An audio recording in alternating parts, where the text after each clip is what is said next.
Hi there, welcome back to my channel. This is Market Yourself with Najwa. I'm very happy you're here. If you're new to this channel, please do me a favor, hit the like and subscribe button, hit that bell so you know whenever I post a video.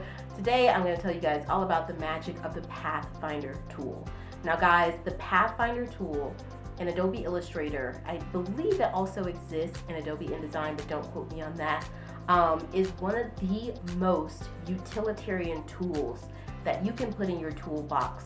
No matter if you are a graphic designer all the way up to someone who is working on the big movie posters, movie pictures, graphics, you know, all the way down to a small business owner. Maybe you want to create your own logo or create your own graphics for PowerPoint presentations or something like that. The Pathfinder tool is really helpful. Essentially what it does is you're able to create custom graphics and vector graphics. And vector graphics mean that there is no to your mind's imagination in terms of size. You can scale it up all the way up to something that would be the size of the side of an entire building, all the way down to a teeny tiny, you know, 200 by 200 pixel or 50 by 50 pixel favicon for your website, for example. So with pixels, I mean, you're basically limited in how big you can go. But with Adobe Illustrator, you basically are creating a graphic in its most native resolution. So it's very clean, pristine lines to get you that quality. And then you can go forward and export it into the file format you'd like JPEG or PNG or TIFF or PDF even. So the Pathfinder tool is really cool. Now guys, remember, if this is all too much for you and you'd rather just have me do it, you can get in touch with me at the email down below. We can schedule a one-on-one and we can chat about your marketing goals. But with that being said, let's take a look at Adobe Illustrator's Pathfinder tool. You guys might joke and make fun of me a little bit. I have not updated my Adobe Illustrator to the 2024 version. I know, I'm one of those people. Literally, I don't update stuff unless I absolutely have to. I did get a little bit fancy and update it for my last Photoshop tutorial. And I told myself, you know what? Maybe I'll just use this as a little punchline in here to say, hey, I really wanted to update Illustrator for you guys, but I'm just gonna be me and let you know that I forgot. I find it really amazing that you even really can update, you know, your Photoshop, Illustrator, all of those things with the click of a button these days, because I've been using Photoshop since Jesus was a boy.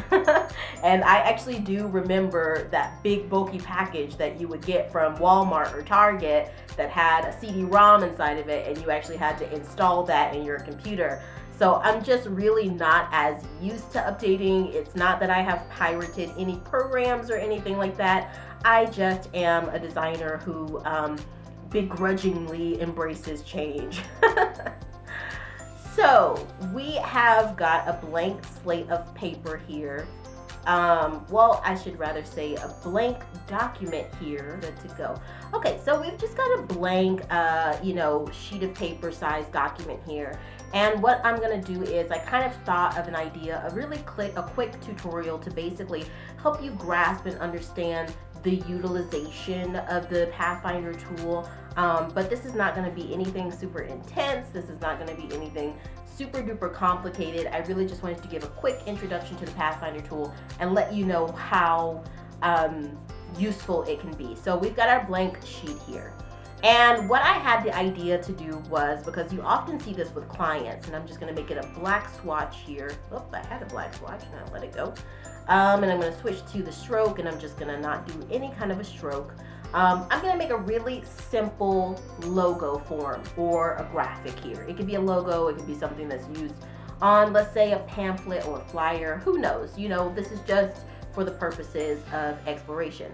I had the idea because I've actually had instances like this where clients will come to me and they'll want to convey an image that sort of synthesizes elements of their business. So I had the idea to do a house in the shape of an L. Okay, stay with me here if you're there. And let's just say that this was someone, maybe their initials started is with an L, and their specialty is housing, construction, renovation, but maybe also they also have a specialty with windows. You know, maybe they are they have this expertise in window panes, for example. So I had the idea to do an L, a house, and a window all merged into the same graphic. How are we going to do that? We're going to use the Pathfinder tool. This is why the Pathfinder tool is so utilitarian. That's why it's so useful, is because the stuff that would take you forever to do with pen and paper and scan it and trace over it and all that stuff, you can do it very quickly with the Pathfinder tool. And oftentimes with graphics, you'll want to you want it to be fully customizable and have a knockout. And a knockout means that you can take it, you can put it on a background, and you can see that background through the negative space of that graphic. And you don't have to go in worrying about how you're going to click out the knockout. Are you going to do it with Photoshop? Are you going to scan it and then cut it out and then rescan it? You know, you don't have to worry about any of that stuff. The Pathfinder tool does it for you. So I'm going to start with a long rectangle, right? Let's start with about there. Yeah? Okay, so now, and I'm not going to follow any kind of grids or anything like this. I really came here and I had this graphic in my head. So actually I'm going to take this same rectangle because I kind of want it to be, look. And just so you know, I'm holding down the Option key in order to copy this, and then you click the Shift and it will go onto the same horizontal plane, okay? So now I'm going to go up to Object, Transform, and I'm going to rotate it 90 degrees, but the other way. So I'm going to do negative 90 degrees. What is that? There's a name for that. Counterclockwise? Okay, cool. So now what I'm going to do is I want this to align to the edge of the rectangle, the vertical rectangle that's here on the left. And I also want it to align to the bottom edge. So I'm going to click both of them, and I'm going to go up to Align. And I'm going to click this first one, horizontal align left. And then I'm going to click this bottom one here, vertical align bottom. Voila. So now it's perfectly aligned there. Now, what I'm going to do is I'm going to select both at the same time because this is not necessarily looking like an L yet. I feel like the vertical axis needs to be a little bit longer. So I'm just going to pull this up a little bit. How about there? What do you guys think? I think that's looking more like an L, right? Okay, so now we're gonna go and we're gonna create a triangle. I made a total whoopsie, and I actually used a very old, outdated way of creating a triangle in Illustrator, and I did it manually. Sorry, that's an old reflex because I've been using this for so long, and I am not perfect. I don't always use the best way. Sometimes I use the way that I know right off the top of my head. I forgot you can actually use the polygon tool to create a triangle, and it's actually perfect, and you don't have to use guides or anything like that. So don't listen to past Najwa rambling on about randomness, about using guides and lining things up through shapes.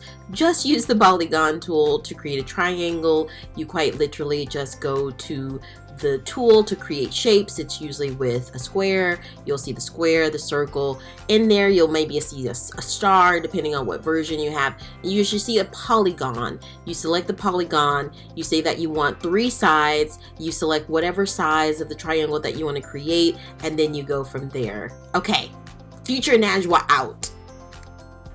So now that we've got our, I'm going to go ahead and do Command semicolon. And now that we've got our triangle, sorry, I was blanking on the word for that shape, and we've got our rectangle here, I just want to align these to make sure that these are centered. So I'm going to select my triangle and my rectangle, the vertical rectangle shape, not the bottom one. I'm just going to press the center button to make sure that those are aligned, okay? And make sure you're using these align tools, guys. They are so useful. Okay, so that's good. Now we see that the bottom rectangle has floated off a little bit. So let's select this and make sure that this comes back over here to the right a little bit. We pull it to the right, and then we'll select the other rectangle again. We'll go back to align, and we'll align those again, and it's looking good. And even you've almost got a almost good align here between the top of the house looking shape, the roof looking shape, and the bottom L. So I think that that turned out quite well. Okay, now I'm kind of wondering if we should make this rectangle a little bit smaller. I don't know why, but something about that is reading more like a house. So let's just do that same routine we did all over again. We're gonna align these, okay, and then we're gonna align the two rectangles. This rectangle's gotten nudged over a bit, so we're gonna pull it over to the right, and then we will go back to align and align it to the left again. Okay guys, so here is where the magic happens. We're gonna merge all of these layers together, and I'm gonna tell you why we're gonna merge them together. So we're gonna go in and make a little window, and I'm gonna put this window in yellow, okay, just so that we know where we are. Okay, so I'm gonna make a rectangle about this big. What do you guys think? Okay, and now I'm gonna make it a window, just the negative space of the window. I pulled a copy over there, and so now I'm gonna select these two, and I'm just gonna Option and Shift down again and copy it there as well. And actually, I think I eyed that quite well. The window frame is looking pretty even. So what I can do with the Pathfinder tool is I can go here and I can actually merge these layers together. So I'm gonna click here, and you might not be able to see it, but this is actually one singular shape now, okay? I select them all, I select one, I select them all. The Pathfinder has literally made this one shape. Now, if you go down to the Pathfinder tool and you look at shape modes, you have Unite here. That's this first one that merges shapes together. You scroll over and you've got minus front. So the minus front is exactly what it says. So let's just say I got a circle. Let's make this circle maybe orange. Okay, I hold my Shift button down and I make a circle, okay? But then I wanted to take out a smaller circle in the front. So let's make another circle, but let's make this one yellow, okay? Just so we know where we are, and we make these circles, and I might select the two of them and go up to our handy Align tool and align the two. Align it vertically and align it horizontally, but then I wanna, what do we say, minus front. So I'm just gonna select these two. I go back to the Finder tool, I go to minus front, and I delete the back of that. That is what the Pathfinder does. Many of the logos that you see around the corporate world, Fortune 500 companies, all the way down to the small bakery, your local bakeries, your local bowling alleys, grocery stores, convenience stores, gas stations, many of them in their graphics, in their logos, in their brand materials are using the Pathfinder tool. You can actually go over and then you see intersect. So this one is really cool. You heard us talk a little bit about negative and positive space. I don't use this as much, and I don't use exclude as much, but both intersect and exclude use some element of negative and positive space and sort of colliding different elements of your object. So if you want to go and explore, you can explore these others. You also have divide, you also have trim, you can merge things together, you can crop, you can outline, and you can minus back. Now I will say, for the most part, what I use is definitely Unite and minus front, but a lot of these are all really useful. You can go and you can explore all of these. Okay, so back to what we were doing. We've got our window. I'm just gonna delete this one off because we're not gonna do anything with that. We've got our window, and it's one solitary unit here, and actually you can see if you pull it over, it's retained its negative space, okay? Even that right there is already looking pretty good. This looks like a house. This really, really looks like a house. I would say when I imagined this logo first, I kind of had the idea that this would almost kind of be a small window. Sort of something kind of put off to the side, almost like that right there, okay? And now that I'm seeing it, I'm wondering if maybe we don't even need a second window. What do you guys think? I think that looks kind of cool. So what I can do now, what I want is, let's just say, I don't know, let's just say we had an image that we wanted to put in the background. Or let's even just say we had some sort of a gradient. And we wanted you to be able to see the gradient behind the graphic. Let's just say that we have got a gradient. We'll put a, let's do this yellow and orange gradient here. So I'm gonna put this to the background. And I'm gonna arrange and send it to the back. Okay, but as you see, we still have that yellow color, and I want you to be able to see the gradient of the background through our new graphic. So what the Pathfinder will do is it'll actually just knock this out.